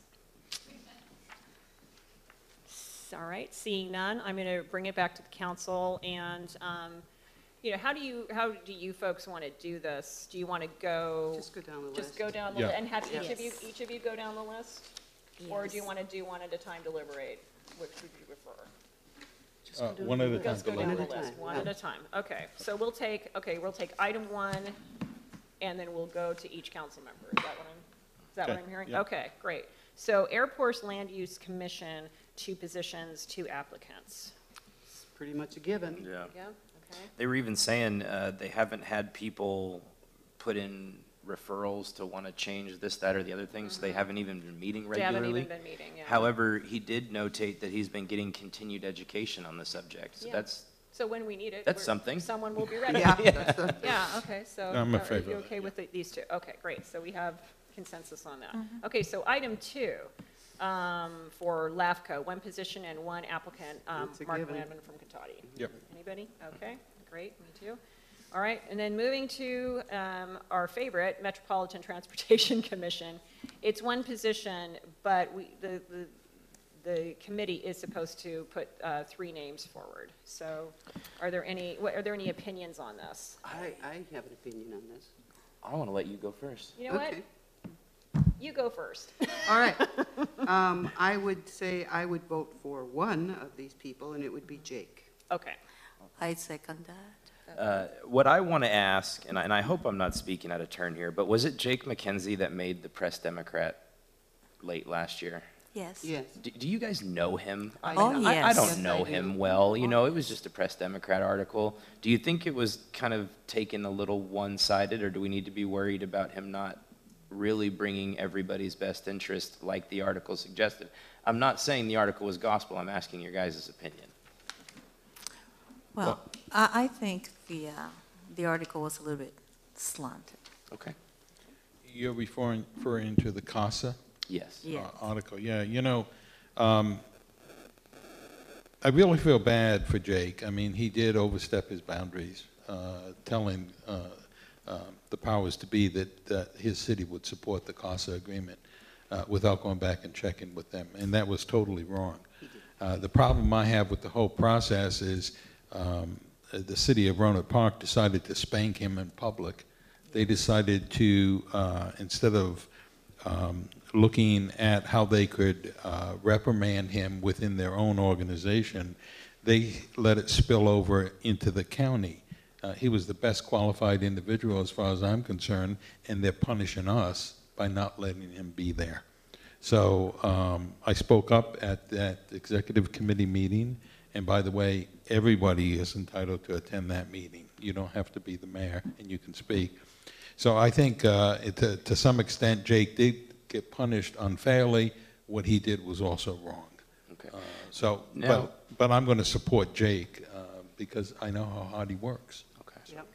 And considering the other applicant, the Stephen Bertelbo, not being a elected official or a representative of his community, so to speak, by a popular vote, of course, I find that to be something that's hard to get behind, being someone who did work hard to get elected and put in this position to then go speak on behalf of the community. So thank you for that clarification, because Jake was somebody I was leaning towards, but it was almost fair to wonder, is he going to go rogue? And you guys have known him long enough to know that article was not written in the most accurate light. There could have been a better way to take care of that situation without leaving it to the court of public opinion. So with that being said, I would also support the one name, Jake McKenzie, going forward. Madam Mayor? Yeah. You know, I haven't known him for a long time, but the conversations that I've had with him and the interactions, they really represent a person who's truly committed to the public and to the county. He would look after the interests of small cities, and he himself is surrounded by small cities. So, Okay. yeah, I'll Thank you. support Jake. Thank you. So I think where the MTC board goes, of the candidates, I mean, Jake's background is having worked for the EPA. The man's a scientist. And when you're talking about technical qualification, he checks the boxes. Yeah, I'm not going to get into the brouhaha that happened in Roanoke Park over this, but I guess what I would ask your permission for, going to the meeting tomorrow night is that the board is supposed to send 3 names, okay, to the Board of Supervisors for approval of 1. I am absolutely happy to say that my council supports Jake, but I feel comfortable. I feel comfortable sending Steve's name, I know Steve Bertelbaugh. He's a longtime activist in Sonoma County. He worked on, he's an attorney. He worked on the both of the SMART measures, and he's the founder of Friends of SMART. And so he's a very well-known transportation advocate in Sonoma County. I don't know about his technical qualifications and background as much as I know and have confidence in Jake's, but it's not utterly inappropriate that his name is put forward. I've also received a call today from the mayor of Sebastopol, Lisa Hinton, and because we're required to submit the 3 names to the Board of Supervisors, she said she is interested in throwing her name in. And so I guess what I'm looking for is consensus that I am absolutely happy to pass, everyone's support for Jake on, but since we have to throw, we were supposed to be using, sending 3 names to begin with, if it would be okay if I go ahead and just, when I'm in the room, make the decision. So that's what I'm asking for tonight. Please. Go ahead. Well, do you have to? The mayor's and it's recommended. The mayor's council members actually has supposed to be submitting 3 names to the Board of Supervisors all along. They have not been doing it, and I have a feeling that tomorrow night we will be sending 3 names. And who's going to be the 3rd one? I don't know. I don't know who the 3rd name will be that will be selected, but Lisa Hinton, who's the mayor, has said that she's going to throw her hat in the ring. So, whoever your favorite is, that's what I'm saying is that whoever your favorite is, I'm going to go ahead and express that view. However, I know that mayors and council members is going to be sending 3 names to the Board of Supervisors. Thank you. Okay, so go ahead. Yes. In that whole situation of last minute, putting a letter in for a committee when we had dates of when they had to be filed is really upsetting to me. We're either going to set a date or we're going to leave it wide open. I don't have a problem with having Stephen. What I don't want to see is them picking one and it not be Jake. As long as Jake's name is submitted, use your best discretion on the other 2. Okay. That's as far as I'm concerned. And But I I really think- want to see Jake in there. And I think that there will be some additional, when those 3 names are submitted, I'm sure that the mayors and council members is going to give an explanation of the weight and their preference. So, sorry, go ahead. Well, if we had to choose between,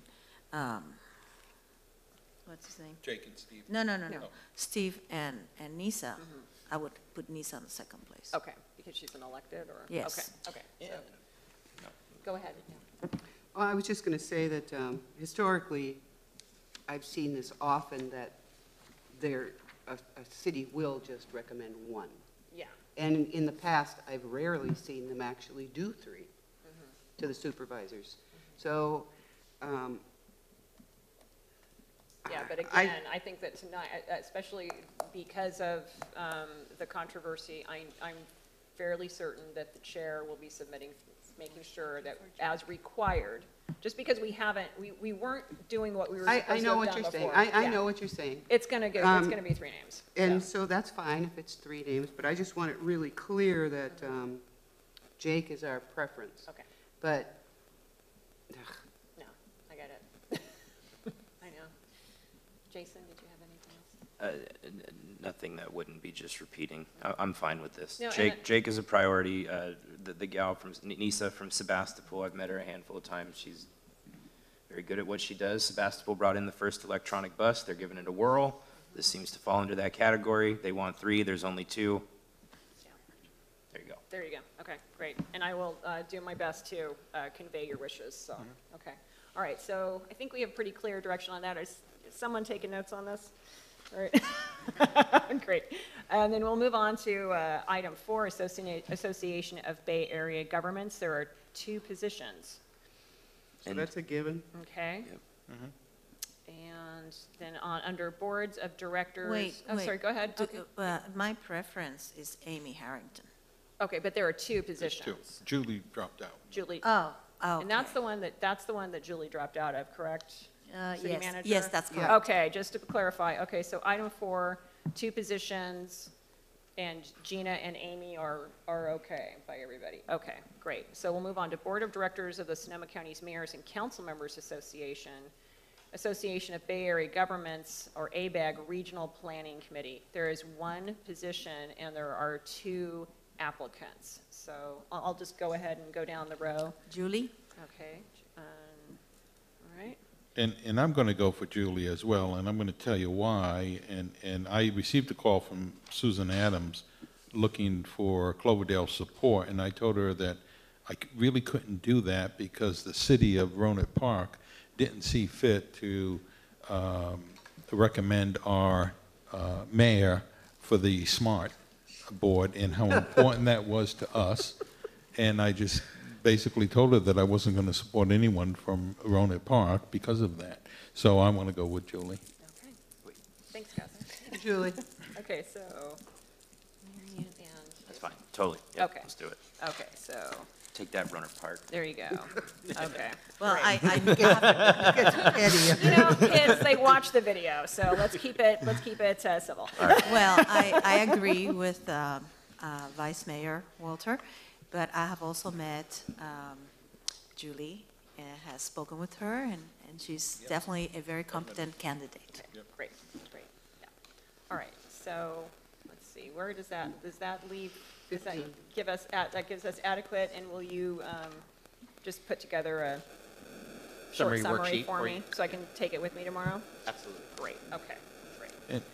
And also, you know, as the last time, you know, I would just like to recommend that we give the mayor the latitude to make changes at the table if something unexpected should come up. I agree with that. Great, thank you. Okay. And, okay, I think that wraps it up. Is there anything else we need to? Oh, sorry. Sorry, not completely. And I'm having trouble finding my, Page 400. thank you. All pages, I'll try. All right. So we're going to move on to the next item. Great, thank you. And that is new business and consideration of proposal to join the Sonoma-Marin Saving Water Partnership. I don't see Eric, but I see Mark. Yeah, thank you. Thank you. Last but not least, so this one, we were approached by the Sonoma-Marin Saving Water Partnership. They've been around. They pretty much represent members who joined their group, water purveyors up and down in the Marin-Sonoma area. And they approached us wanting to know if Cloverdale would be interested to join. The cost of membership is yet to be determined, and I don't understand why they can't give us a cost of membership, but they can provide a service to us, and that's the TAP report, which is a requirement every year, and it's about a $3,000 value. So there is some payback to that, but other than that, they would provide outreach for water conservation. That's their focus. So given that, Public Works Subcommittee kind of did not express any interest in joining, and so but they wanted to bring it to full council to get your opinion on this, to see whether we should pursue membership or not. Great, thank you. Okay. Any questions to start out with from the council? Just technical questions right now, and then I'll open it up to the public. Do you have anything right now, or? Well, the question is, what is the cost is $3,000? That's the cost of preparing a water tap report. Yeah, the which water is tap, but membership, what is the membership? To be determined. Any range? I don't have any range. More than that, by far. More than that. Yeah. Well, we I need have to fun. have an idea, I think. Yeah, so go ahead. So Just technical questions, and then we'll open it up, so. God, I'm kind of dancing on the line with this one, so I'm going to wait. You want to wait? Okay. Okay, great. And so I'm going to go ahead and open up to the public. Would anyone like to, from the public, like to come forward and comment on this item? All right, well, seeing nobody, I'm going to bring it back to council, and I'm going to let Councilmember Pturner go, because he's ready. So, the Public Works Subcommittee, we took a look at this. Eric was able to be present for our subcommittee meeting, and I really got the sense that he did as much due diligence in finding the details of this plant group of people, subscription service, if you want to call it. It doesn't seem like it would offer us any sort of profit at this point in time. The information, and I don't want to overspeak here, but the vibe that we got from the Public Works Subcommittee based on Eric's research is that cost is very likely. Now, Mark is absolutely correct. There is no concrete, there's not even a range. But based on what he could ascertain, he genuinely believed the cost would be greater than the $3,000 that we pay for the TAP report.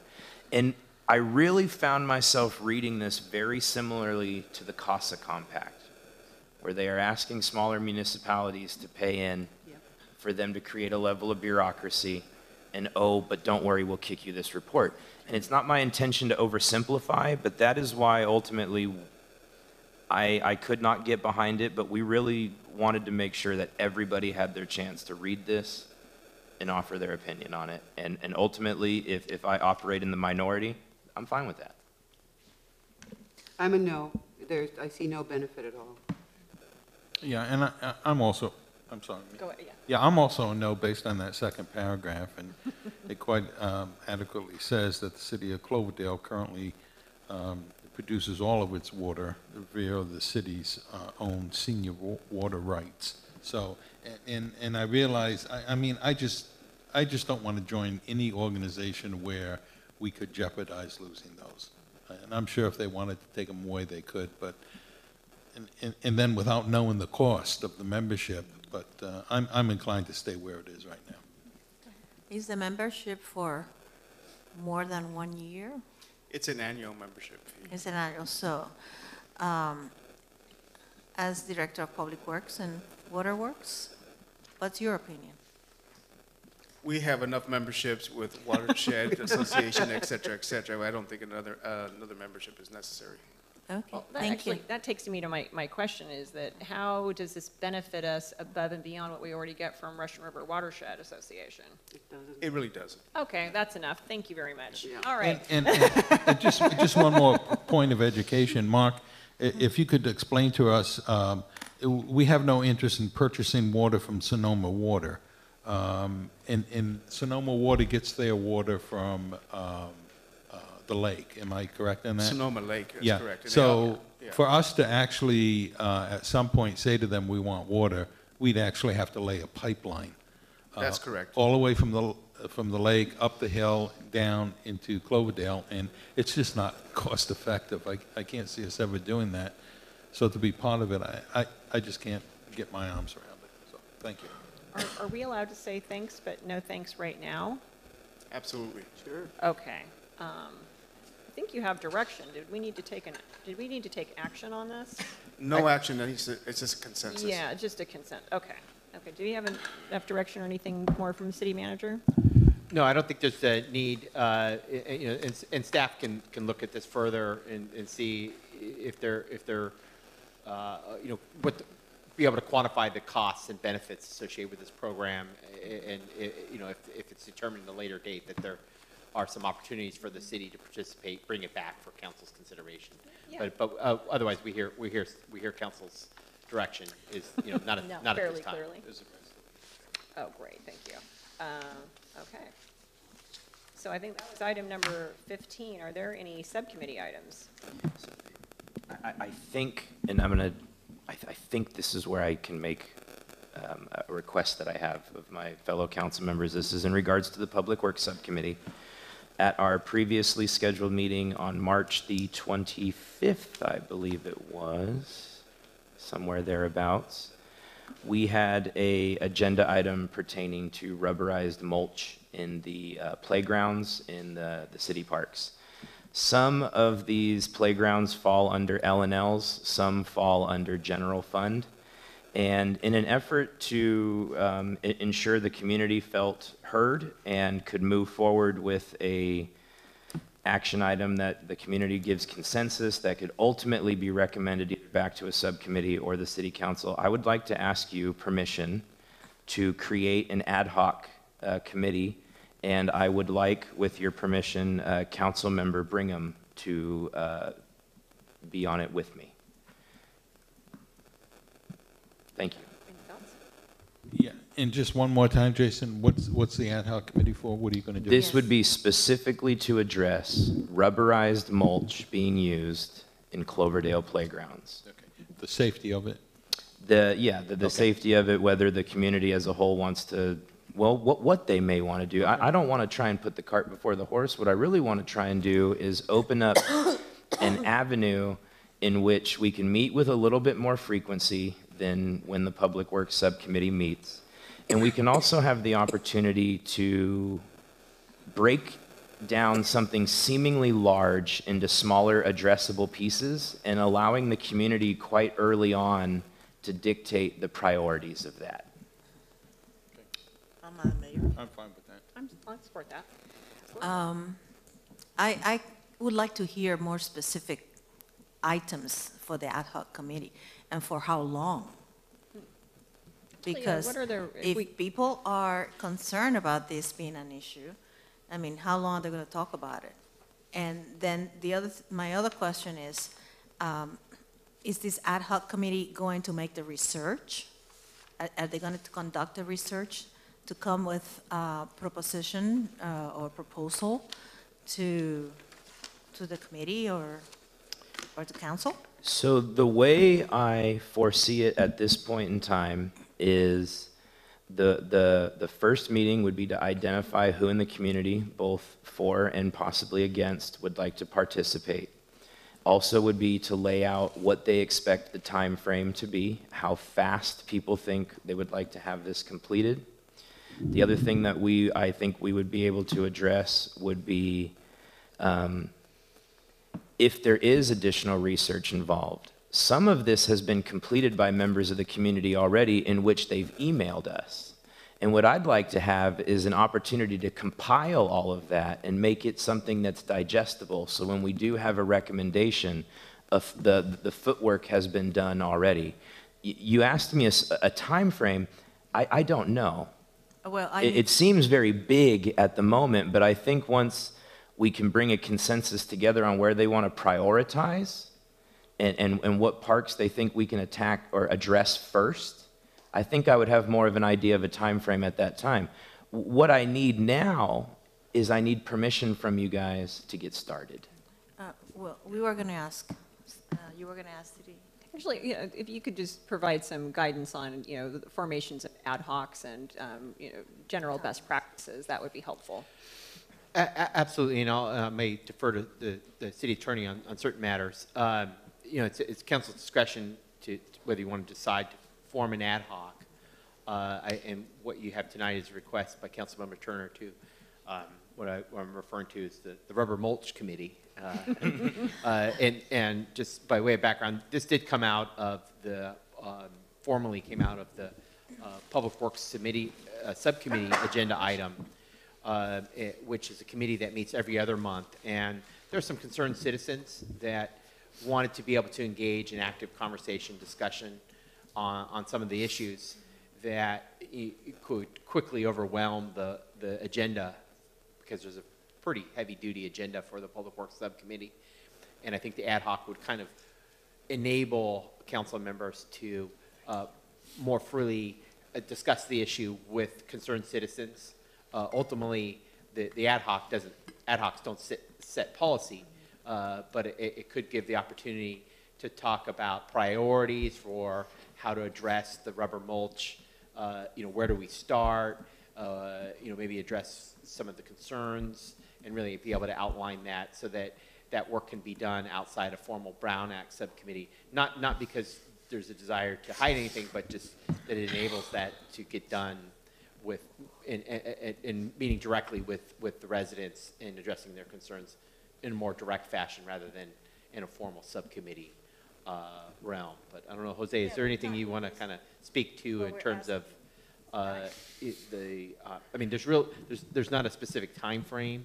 I think it's going to be a function of if Councilmember Turner leads that process, how quickly he can meet with the concerned citizens and set those discussions up with the fellow ad hoc committee member Brigham to be able to bring it back either to subcommittee or council for a policy deliberation on how to handle the issue of rubberized mulch. Go ahead. And one, regarding timing, really it's, I mean, the council could say, when do you want to report by from the ad hoc? I would recommend that this comes to the council and not a subcommittee. The only reason I'm mentioning is because the subcommittee, you have 2 council members. Your ad hoc, you're going to add another council member in the mix. So potentially at that subcommittee, you're going to have 3 of your council members. So whatever the ad hoc does, I'd recommend it coming to the council. The council can ask, you know, at the next council meeting, if there could just be an update, just so the council knows, just the recommendation. I've seen that in the past. It's my understanding too that ad hocs are supposed to be finite and or have a definite, you know, work period and correct. Or meeting. You set how many meetings there are going to be, or a good estimate. And you mostly stick with that, and so that the ad hoc can then come to a close. The definition, and you're right, Mayor. The definition of an ad hoc committee, or the requirement is that it be temporary. Mm-hmm. If it's not temporary, then it's a standing committee. With this, it does have one item, which is the rubberized mulch, so it does meet kind of that criteria of not being everything and not being overbroad. But it's really up to the council how fast the council wants the report. And again, I've seen an update being done at the council meetings just to update the council. Go ahead. Yeah, my big concern with timing is because this is going to require amendment to the budget probably. And we need to know when this amount has to be added to the budget. My only rebuttal to that is the community has not voiced, other than the individuals who have reached out to me, whether they support this or not. Mm-hmm. And so what I might recommend of my colleagues here is let me have one meeting and try and lay out a roadmap, and I will happily give you an update at our next scheduled council meeting and give you more of an idea of how long I think this will take and see if you can agree with that. If you don't agree, I welcome you to shorten my time frame, but at least give me one meeting to try and find out what this might take, please. I'd like to make one comment that if I'm on this committee, which I am, I'm not going into this with any preconceived idea of that we're going to remove all the rubber mulch. Yes. I'm going into this with the idea of listening to citizens who have a request and opening it up to everyone who has a dialogue and figuring out the safety issues. But economically, budgeting, that's a whole nother ballgame. I don't believe we're there yet. The ad hoc committee is not going to get involved in that. We're just going to come back and we will, of course, research and ask for staff help on what would this realistically cost? What does it cost? But that's part of the information we can gather and bring back to council. But to say that we would need to adopt any kind of a budget change at this point is way too early. Madam Mayor? Go ahead. Yes. See, I've been part of these conversations from the beginning with the moms group. And when it got a little out of hand, I said, you need to go to the subcommittee. Because they have an expectation. It's my understanding, it's my perception, that there's an expectation of a quick. Hold on, one conversation at a time. So go Yes. ahead. Go ahead. So it's my perception that there's an expectation. There's always an expectation. Yes, but you know, they started attacking the city, and that's why when I got involved, I said, you know, the city is like the city did something wrong towards us, blah blah blah, and I said, well, this was something that the city passed in years past, and they never take an action that would go against the citizens or the children. So if there's new evidence, perhaps there has to be new research and updated research from all agencies that control child safety, etc. And also I said to them they need to take into account what it means to the city and city budget.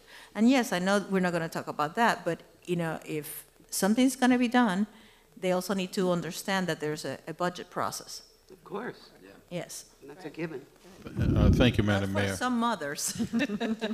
Jason, I just want to make sure that you got that information that I gave you in print with the original in 2014 when we passed it with all the safety that we look into, all the reports and all. I did, yes. To justify why we did that. Yep, and there are two people who are definitely spearheading this initiative, and I have worked with them both very closely over the weeks that have led up to tonight with me making this request of you. And one of the things that we worked on very early is an attempt to manage expectations in a sense to where we have to make clear and deliberate decisions with this because of everything you spoke about. This has the potential for a fiscal impact on the community. Some of the parks reside in an L&L. Again, I hope I am not repeating myself at pain here, but I haven't had the first meeting yet to really figure out what direction this is going to be pushed in. What I need is permission to start that so I can recruit some folks and put the message out. So if you want to join this ad hoc and be a part of it, you can. I'd also want to elaborate a little bit about why I immediately said Councilmember Brigham. She is not on any subcommittees right now. You and I share two. You and I share two. I didn't want there to be any opportunity for an involuntary quorum. And I really felt that with Maryanne's history with the city, being on the council when it was passed in 2014, that she was in my eyes, an ideal candidate to help me move this ad hoc committee in a direction that can have these items addressed proficiently and efficiently. Nope. Do we have to vote on that? No, we don't really have to. I don't think we have to vote on it. I fully support the formation of the ad hoc, and I think that you've gotten a lot of really good input. Just make it a discrete time period. Have that first meeting. Set expectations. We're going to do this. It sounds like once you have that first meeting, okay, all right, this is a 3-meeting ad hoc. Okay, this is a 6-meeting ad hoc. And then also, as far as budget is concerned too. I mean, now that we know that this is a potential issue, we can put a pin in this during the budget process. So I don't want you to feel any pressure that you need to get this done by May. But that's something. It can By May? By when is it? When's our budget meeting? Isn't it? June. June, is it June? Okay. No, May 14th. No, it's May. No, it's May 14th. No, it's May. It's not going to be done by then. No, that's what I'm saying. Is I don't want you to feel any pressure that it would need to be done, because when we're in the May 14th meeting, we can say, well, this is an open issue, and we can just put a pin in it at that time and say, this could be a potential price increase. We can either choose to attempt to make to accommodate at that time or not. So that's, we have some flexibility there. I just don't want you to feel like you have pressure to do that. And then I would just request that after you have a meeting, just report out at the council meeting and let us know what your progress is. So this is not Councilmember Brigham's first rodeo, so Right. You're in good hands. Excellent. Yeah. Thank you very much. Historically, most ad hoc committees are never more than 6 months. Right, exactly. And it's just, I think you're going to be well inside that Yeah. kind of that rule of thumb and well inside the, recommended number of meetings, so. So would it be okay if I left this meeting this evening and let some of the individuals know who are spearheading this campaign? I have your support to create this ad hoc committee. Absolutely. Yeah. Thank you. Absolutely. Just make sure you schedule a conference room and don't double schedule the conference room. Yeah, That's my parting piece of advice. So, okay, with that, we're going to, I believe we're going to move on to subcommittee reports. So, airport, we have not met, and our next meeting is June 4th. Finance, Administration, and Police, our next meeting is April 25th. Oh, sorry, you know what? That meeting is canceled. Let me mark up your TV guide. The next meeting is actually April 25th at 4 p.m. Okay. Planning and Community Development. Wait, I'm sorry. The committee report reads here that April 25th, 2019 was canceled, and then it says next meeting, and it repeats Oh, you're right. April 25th, That, you know what? I 2019. think that there was a change on that. Do we know what the real date is? Sue, do you have that? I think what was canceled. I think it was, It had to get moved because I was going to be out of town. So what's the real? it'll be May, I believe it's May 22nd. May 22nd or April 22nd? Sorry. It's got to be April 22nd. Last month, it's April 20. It's April. Yeah. Okay, great. We will be meeting, and I believe it will be the 22nd. Okay, so Planning and Community Development. Thank you. Yes, so our next meeting for the Planning and Community Development will be April the 16th at 4 p.m. Great. And Public Works. Will be May the 28th at 4 p.m. Right, Joint Fire District, June. okay, and Joint School District. That question is, are we still having a meeting on Monday, David? No, it's May 20th, I think is your next. No, our, it's April 15th. Oh, okay. So Joint School District is now? Yeah. Is that correct? I think that's outside the subcommittee calendar. But Correct. I mean, the formal calendar adopted by the council set May 20th as your next meeting. Oh, Because they meet every other month, and their last meeting was in March. somehow I have that as, maybe it's another. there you go. Well, I'm happy to announce that Jeremy Decker has a little girl. Oh, that's, congratulations, Jeremy. That's great. Yes. Gonna go to It's Cloverdale School? Sophia Lily. Oh, that's great, that's sweet. Yes. Okay, so we have council reports. None for me at this time, Mayor. Yeah, and the day got ahead of me, so I'll be submitting my report at the next council meeting. My report is in the agenda. You were a good student, and you got yours in on time. Okay, so legislative report? No legislative reports, Mayor? Okay, city manager, city attorney report? None? Nothing to report. We like boring, that's okay. Council direction on future agenda items. Now's your chance. May I have some clarification about the next council meeting? Oh, yeah, you want to talk about the April date being moved? Is that The 24th. the 24th? Correct. It was staff's understanding that the April 24th was an important league meeting that both Mayor Begbie and Councilmember Cruz would be attending. Given the two members were going to be absent, the request would be to cancel that meeting. But that's a council decision. If you'd like to proceed with 3 members, you can. It just was Not my intention to oppose, just clarify. Yeah,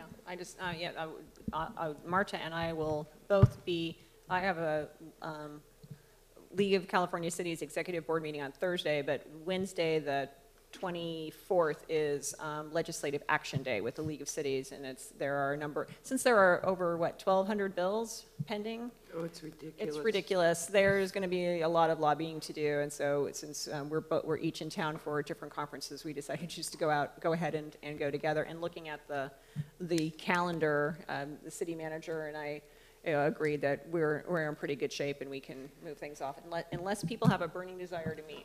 Okay, great. Well, I'm joining the legislative day afternoon with the California League of Cities, League of California Cities, and also with the Latino Caucus in the morning. So moving. So does anyone have any other direction for future agenda items? Okay. Well, seeing none, we will go ahead and adjourn to our regular meeting, and which will not be the 24th. It'll be sometime in May. Thank you. May. Melanie, Yes, sir. these little squares, that's what opens them.